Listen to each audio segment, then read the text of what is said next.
indivíduo que trabalha gostando do que faz, o trabalho não é trabalho, é lazer.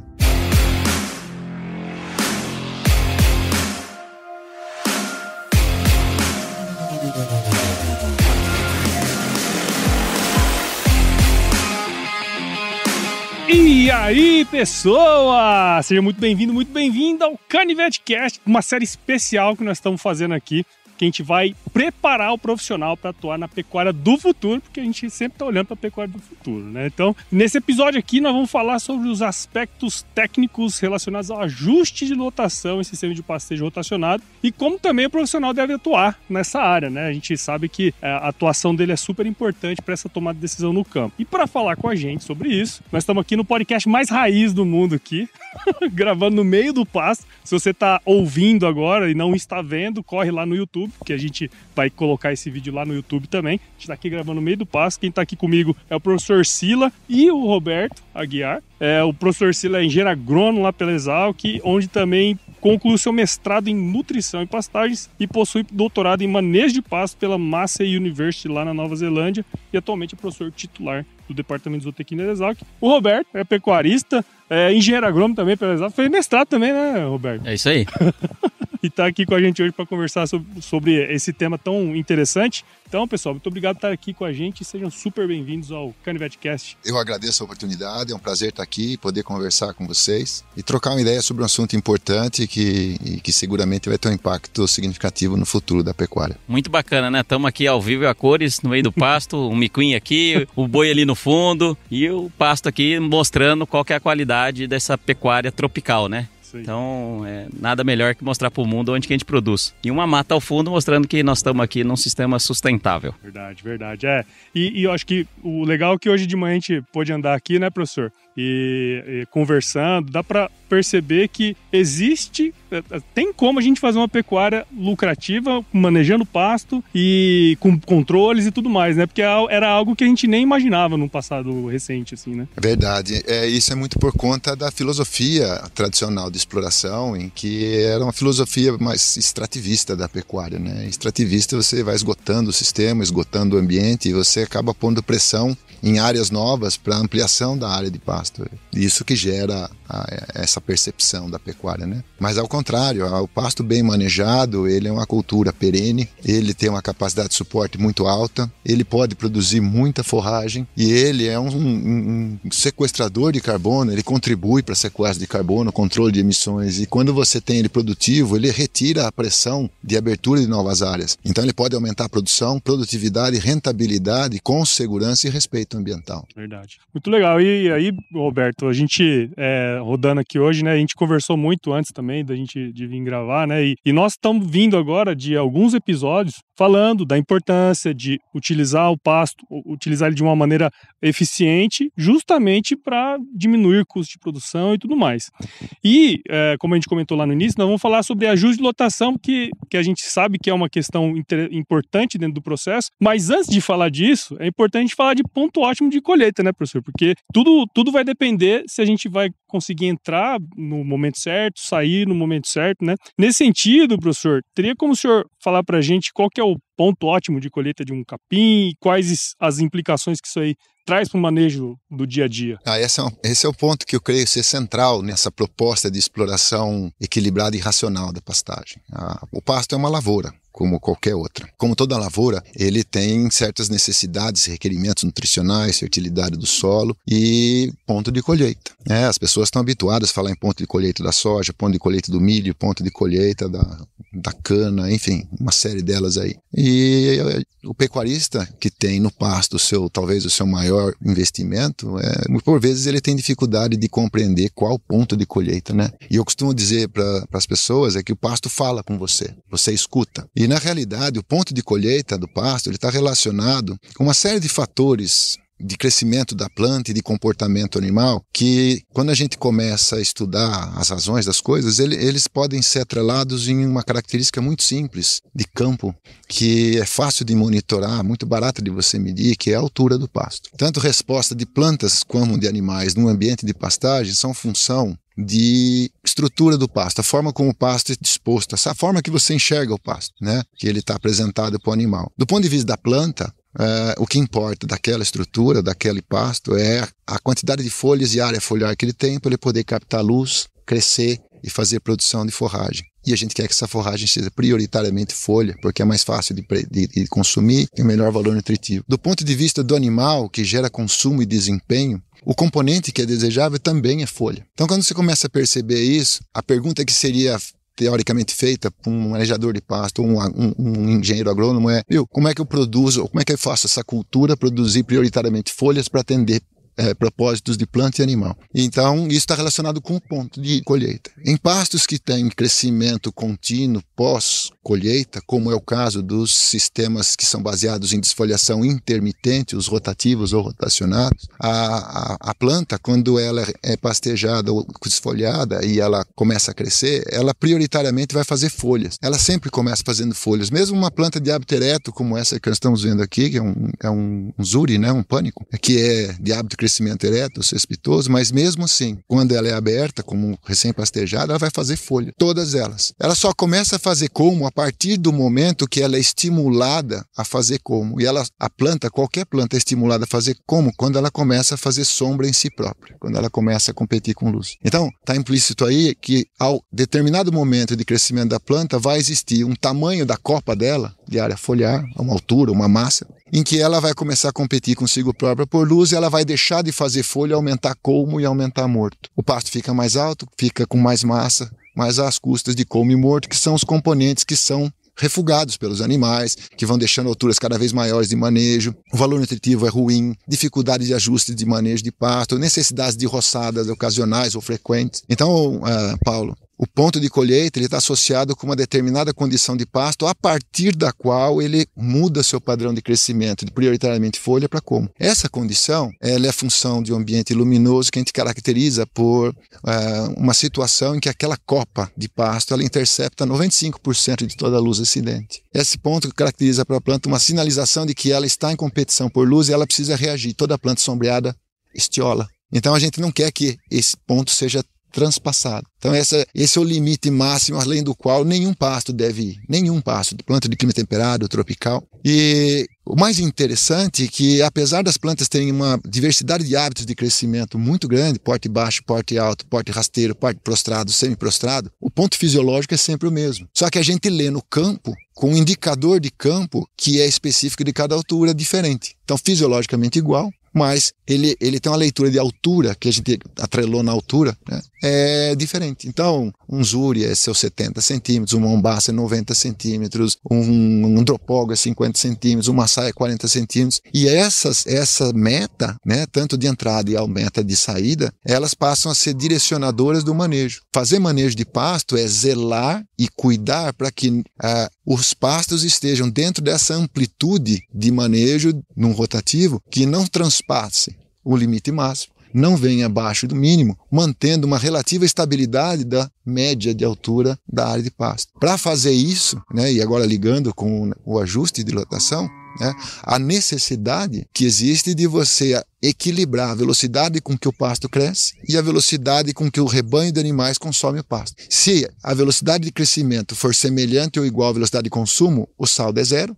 O pasto está em equilíbrio, ele não sobe demais, nem desce demais. É o exemplo que nós estamos aqui hoje, andando nesse modelo, nesse módulo de capim. Toda vez que o pasto cresce mais rápido do que o rebanho que está na área consome, vai sobrar pasto. E nessa hora, a necessidade de ajuste na taxa de lotação, né, precisa de mais animais, né? Ou o inverso, toda vez que o pasto cresce mais devagar do que a velocidade do rebanho, vai faltar pasto. E nessa hora, a gente precisa tirar animais. Ou injetar um alimento, um lanchezinho, um suplemento, para você diminuir a fome de pasto e equilibrar a velocidade com que o pasto cresce e a velocidade que o rebanho consome. Em princípio, é uma lógica muito simples, mas que tem implicações operacionais na fazenda significativas, porque você vai mexer com movimentação de animais, se você optar por ajuste em taxa de lotação, você vai mexer com suplementação, se você for mexer por suplementar, você tem que ter suplemento, produção, infraestrutura de suplementação. Então são aspectos interessantes, mas a essência é que todas as ações que você toma no manejo de pasto são meio para um fim. o fim é manter a estrutura de pasto preservada, controlada, porque é ela que vai determinar o atingimento dos objetivos, tanto de produção de plantas como de animais. E uma coisa bem interessante que o senhor falou de manhã, que ficou na minha cabeça aqui, foi justamente esse ponto de que a gente tem que olhar os dois, né? Se a gente fosse pegar uma cana de açúcar ou a gente fosse fazer qualquer outra coisa nesse sentido, a gente vai cortar, se tem uma praga nós vamos matar, e que no nosso caso você está convivendo junto, né? A principal praga do pasto é o boi. Você não pode acabar com o boi, né? Você tem que fazer a praga conviver com a cultura, engordar a praga e a cultura produzir bastante. Exato. Como é que você faz isso, né? A não ser respeitando o equilíbrio do ecossistema pasto. E se você está preparado para fazer isso, você está preparado para fazer um respeito com o ambiente de uma forma geral. Pensando nisso tudo, né, Roberto, que o professor Sila comentou, eu acho que é legal a gente trazer um pouco da sua visão, né, como pecuarista e tal.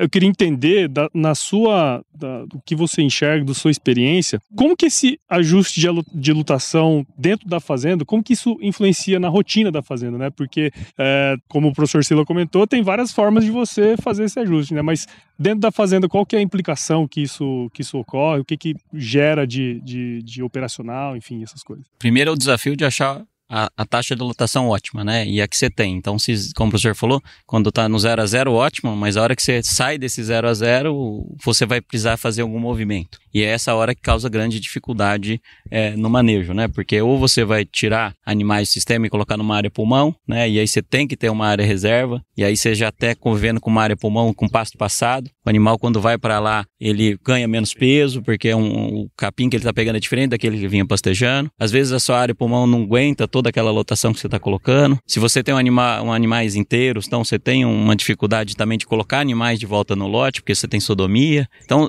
realmente, o primeiro desafio é entender se falta ou não animal. Mas aí tem um segundo desafio, que é justamente a questão do ajuste da lotação. Mas é que o professor estava falando de ponto ótimo de colheita, né? O pessoal está colhendo soja aqui, né? A gente está numa fazenda que tem agricultura, que tem pecuária, então assim, a competição aqui é acirrada, não dá para dizer que tá leve a competição da agricultura com a pecuária. Estão pulverizando aqui do lado.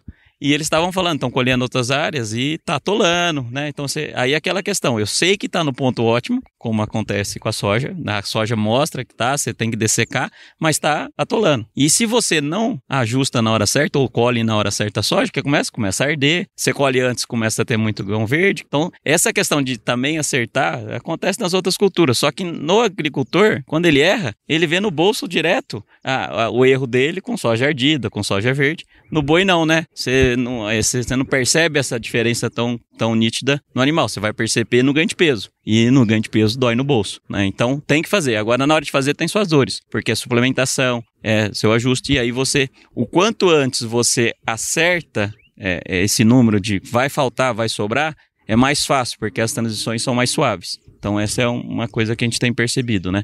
Legal, vamos tentar entender como funciona e prever isso um pouco mais fácil. E aí, normalmente quando você tem uma equipe preparada para te ajudar, é muito bom, porque aí você faz de uma forma um pouco mais antecipada do problema, né? Então, como diz a soja aqui, nós vamos dessecar mais cedo, então você tem uma equipe para te ajudar. O pasto é a mesma coisa. E também tem a importância de uma pessoa, né, de um profissional ali para ajudar nisso também, porque tem a equipe da fazenda, tem produtor, mas sempre tem alguém para poder ajudar, né? Qual que é a importância desse cara aí? Pois é, isso que eu estou dizendo, né? A importância do consultor na agricultura, para te ajudar na hora que o momento é mais difícil, e na pecuária também. Então, como você vai conseguir, com essa equipe de consultoria, te ajudar a tomar essas decisões, né? Precisa ter informação, lógico, né, para esse consultor trabalhar bem, mas ele que vai te dar esse ponto ótimo de colheita, dizer que tem que ajustar para lá e para cá e qual que é a estratégia que mais adequada, porque você também pode, no final de fevereiro, optar em um ajuste de lotação, tirar um pouco de animais, descascar animais para mandar para o confinamento. Então,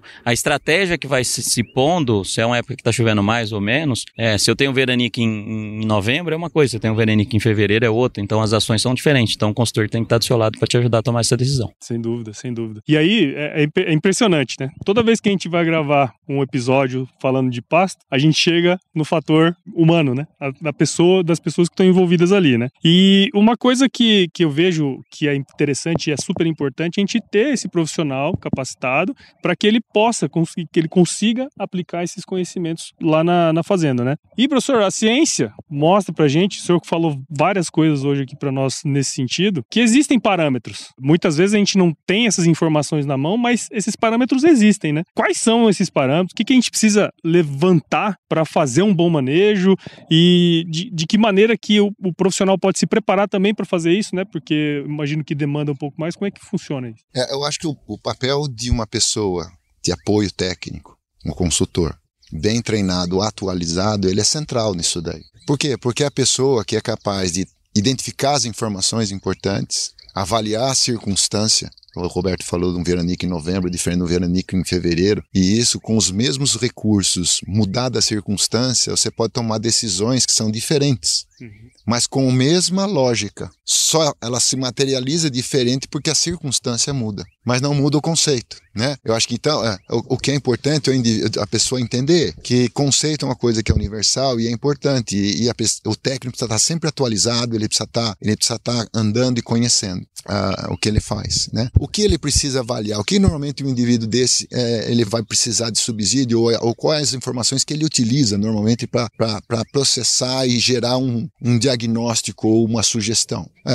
A estrutura do pasto, o ponto de colheita, né, a altura de entrada ou saída, esse é o tema central, esse é o ponto central que determina a hora de pôr o gado, de tirar o gado, ou seja, a frequência de colheita. Não adianta produzir se não colher. Ninguém produz soja para colher 30% da soja. Você vai produzir capim para colher 30% do capim, não faz sentido. Então, o ponto de colheita, né, é extremamente importante. E falando nisso, então, o indivíduo precisa ter um monitoramento do estado da altura dos pastos ou dos modos, diferentes piquetes nos modos, para que ele possa entender a dinâmica do crescimento das plantas, está crescendo mais rápido, mais devagar, se está dentro do esperado para a taxa de lotação realizada, ou se existe uma tendência de elevação muito rápida da altura dos pastos relativamente ao rebanho que existe na circunstância de chuva, precipitação vigente, e, portanto, ele vai ter que tomar uma atitude no sentido de fazer um ajuste na taxa de lotação para cima. Ou o inverso, né? Uma situação que o viés é de baixa na altura do pasto, ou está rodando o sistema e ele está percebendo que ele está passando apertado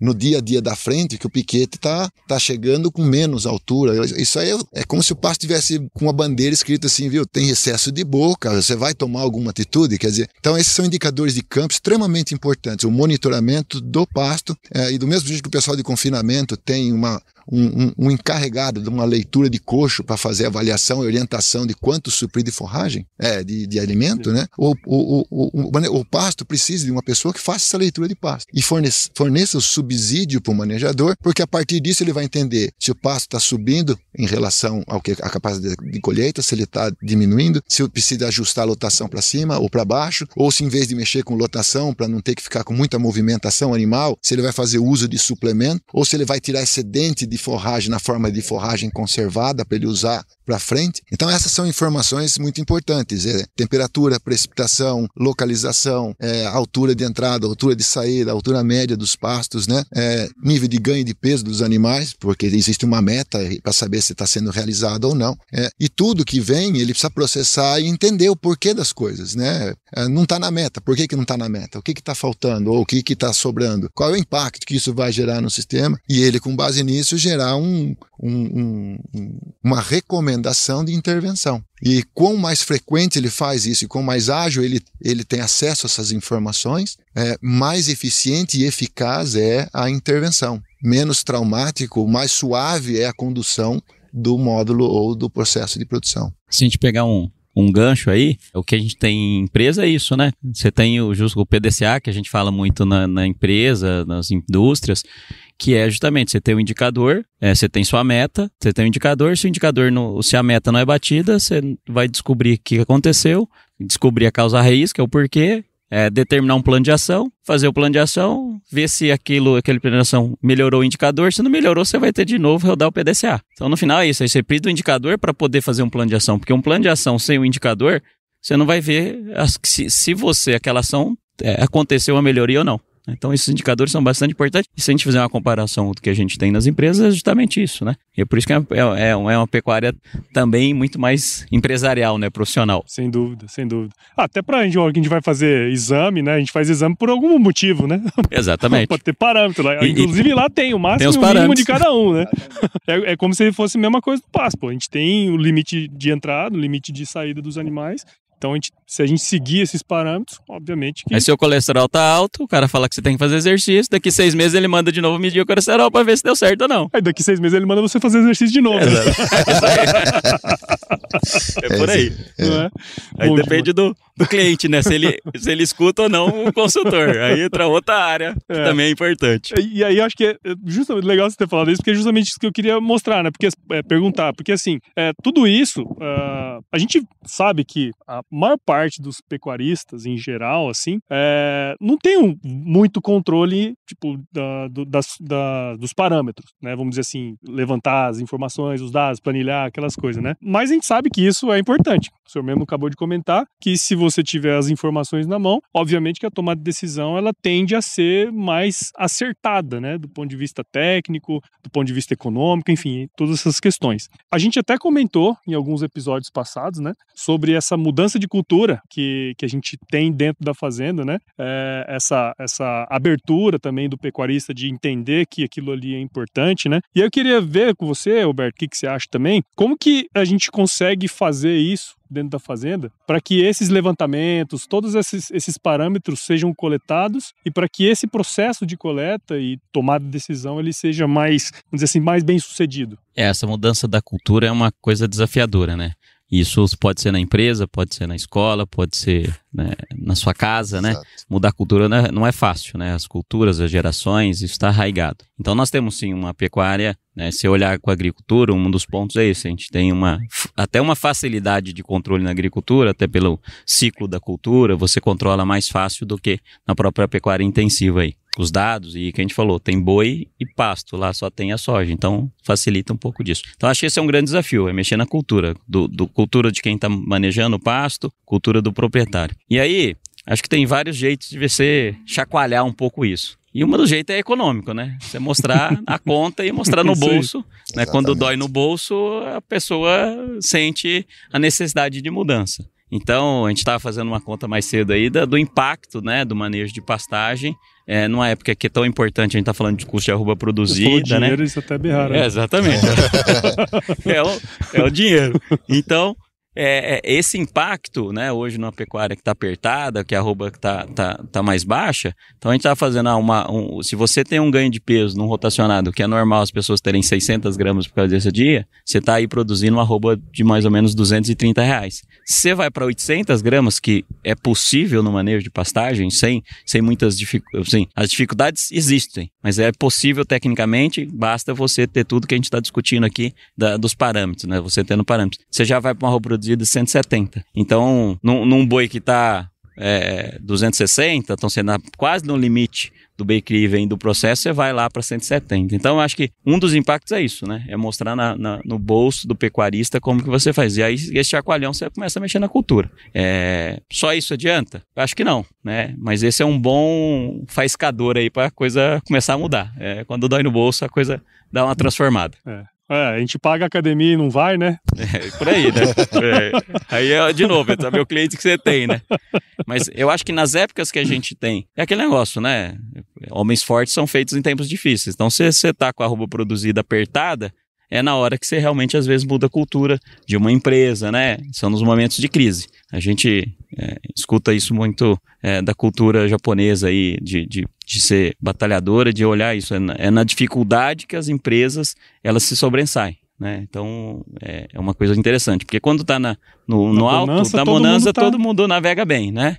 Na hora da chuva é que o Ayrton Senna ganhava a corrida. Então, é por aí. Você tem que saber trabalhar nesse momento aí. Seu Chiro fala muito isso, né? Inclusive, ele já esteve aqui, né? Ele fala muito sobre essa questão de você, dos momentos ruins, ter força para reverter e nos momentos bons crescer mais ainda. Né? Exatamente. Então, eu acho que nesses momentos que a gente está passando por uma pecuária mais apertada, fica mais fácil de você fazer uma mudança de cultura e mostrar que a gente precisa coletar. Isso aí, depois que você implantou a cultura, aí a coisa anda. Porque não adianta você ter o processo, você tem que realmente seguir os processos, porque senão você só tem coisa no papel.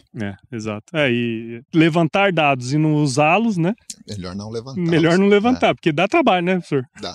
Mas é interessante isso, né? Porque vai de uma mudança de postura, né? O indivíduo tem que entender que aquele é o negócio dele. O pasto talvez seja um dos seus maiores patrimônios, que é a área da fazenda, né? Então não faz sentido ele colher mal aquilo, né? Então esse é um ponto importante. Mas toda vez que você... Ele é capaz de entender isso, né? Mas toda vez que você fala, não, vamos fazer, quer dizer, ele vai perceber que ele vai ter que sair da zona de conforto dele. Vai mudar a rotina, vai mudar o dia a dia, vai mudar, alguma coisa vai mudar. E o ser humano, por natureza, toda vez que você mexe na zona de conforto, né, ele tem a resistência. E essa resistência, ela precisa ser quebrada com a argumentação do que é realmente importante para o negócio dele. Se ele quiser continuar sendo um produtor de forma eficiente, né? Então, acho que tem muito também, além do conhecimento da ciência, da técnica, existe uma parte humana e que o consultor também deve estar preparado para isso, sabe? Que é conversar, entender as dores do indivíduo. O indivíduo, ele precisa falar com alguém. Às vezes ele não quer escutar, ele quer ser escutado. Então, e por vezes, o consultor vai atuar como um psicólogo também. Mas é nessa hora que ele consegue a abertura e ele enxerga muitas vezes uma oportunidade de abrir um canal de diálogo. E é nesse canal que ele vai conseguir, talvez, muitas vezes,